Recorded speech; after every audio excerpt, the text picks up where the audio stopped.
बसलिकापुर नाम का एक गांव था।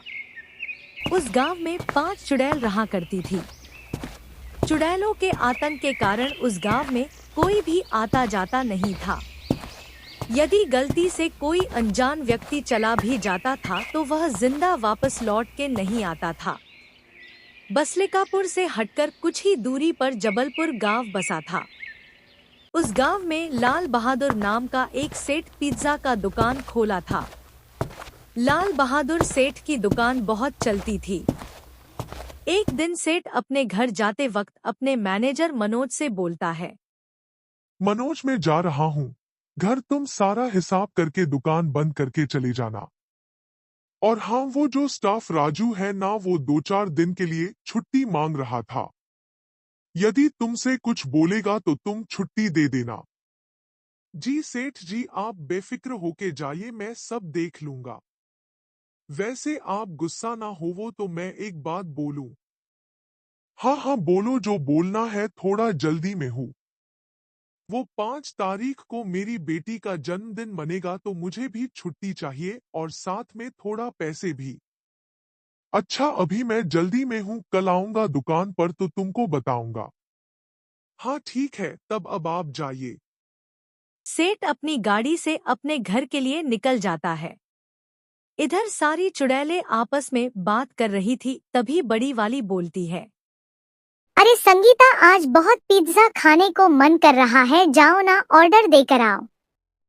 अरे रानी दीदी, हम लोगों ने यदि इस जगह का एड्रेस दिया तो आपको लगता है कोई ऑर्डर लेकर आएगा यहाँ पर?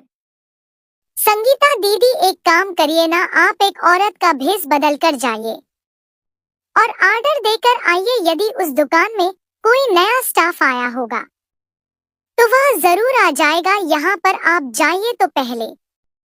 हाँ, ये सही बोल रही हो मीना, जा रही हूँ। तब तक आप सब सारा काम निपटा दीजिएगा। मैं उधर से आऊंगी तो काम नहीं करूंगी, रोज सारा काम मैं ही करती हूँ। हाँ हाँ, आप जाइए, पिज्जा लाइए, हम सब सारा काम कर देंगे, ठीक है? हाँ हाँ संगीता, अब तुम जाओ, सारा काम मीना और सीमा कर देगी। ठीक है, तब जा रही हूँ। संगीता चुड़ैल अपना भेष बदलकर एक सुंदर औरत का रूप ले लेती है और सेठ के पिज्जा की दुकान पर जाती है और एड्रेस लिखवा के चली आती है। चुड़ैलों की किस्मत उस दिन अच्छी थी, रामू नया स्टाफ था। वो पिज्जा लेकर बसलिकापुर गांव में आता है और चुड़ैलों के घर जाकर उनका दरवाजा बजाता है। मैं बोली थी ना, पिज्जा जरूर आएगा, देखो आ गया, आज तो पिज्जा खाने में मजा आ जाएगा।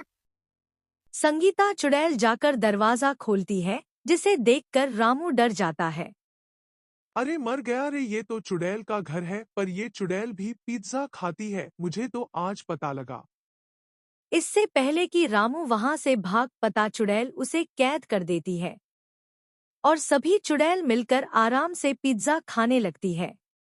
वहाँ क्या पिज्जा था, मजा आ गया खाकर। आज तो पिज्जा से ही पेट भर गया, खाना नहीं बनाना पड़ेगा। हाँ रानी दीदी, आप सही कर रही हो, लेकिन गजब मस्त था ये पिज्जा। अगले दिन मनोज दुकान में आता है तो उसे रामू दिखाई नहीं देता। अरे राजू, रामू कहीं दिखाई नहीं दे रहा, आया नहीं क्या आज? पता ना सर, कल एक ऑर्डर आया था, देने गया, तब से वापस ही नहीं आया। शायद उधर से ही अपने घर चला गया होगा। मनोज ज्यादा ध्यान नहीं देता और अपने कामों में लग जाता है। फिर एक दिन संगीता चुड़ैल ऑर्डर लिखवा के चली जाती है। इस बार मोनू नया था, ऑर्डर वही ले जा रहा था। जबलपुर गांव के रास्ते से होकर जा रहा था तो उसे रास्ते में एक आदमी दिखाई दिए। अंकल जी, यहाँ से कौन रास्ता बसलिकापुर गांव में जाता है? ये वाला रास्ता जाता है, पर बेटा तुम क्यों पूछ रहे हो? अंकल जी, वहाँ से कोई औरत पिज्जा का ऑर्डर दी है, वही देना है। अरे बेटा, वो गांव चुड़ैलों का है, तुम वहां मत जाओ, नहीं तो वो सारी चुड़ैल तुम्हें नहीं छोड़ेगी। क्या अंकल जी, आप भी क्या मजाक कर रहे हो? ये चुड़ैल भूत नहीं होते हैं। मोनू उस आदमी का एक नहीं सुनता और आगे बढ़ जाता है। बसलिकापुर गांव में पहुंचकर मोनू चुड़ैलों का दरवाजा खटखटाता है। अंदर से एक चुड़ैल दरवाजा खोलती है। चुड़ैल को देखकर मोनू के पैरों तले जमीन खिसक जाती है। रामू की तरह ही मोनू को भी चुड़ैलें कैद कर देती है और सब आराम से पिज्जा खाने लगती है। इधर लाल बहादुर की दुकान में जब भी कोई नया स्टाफ आता और अगले दिन गायब हो जाता है, इस बात से सेठ बहुत परेशान हो जाता है। अरे वो भाग्यवान कहाँ रह गई, बहुत प्यास लगी है, थोड़ा पानी पिलाओ। सेठ की आवाज सुनते हैं। सेठ की पत्नी रामवती वहां आती है। क्या हुआ जी, आप इतना परेशान क्यों हो? अरे क्या बताएं, रामवती दुकान में जब भी कोई नया स्टाफ आ रहा है अगले दिन गायब हो जा रहा है।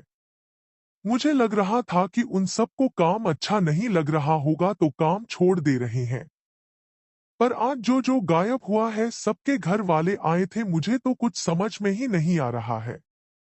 ये सब कहाँ गायब हो जा रहे हैं?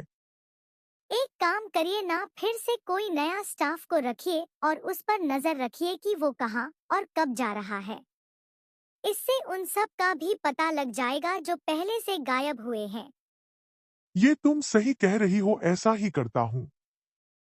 अगले दिन सेठ एक नई लड़के को काम पर रखता है और उस पर नजर रखता है। कुछ दिन जाने पर वो देखता है कि वो लड़का पिज्जा लेकर उसी गांव में जाता है जिस गांव में चुड़ैल रहा करती है।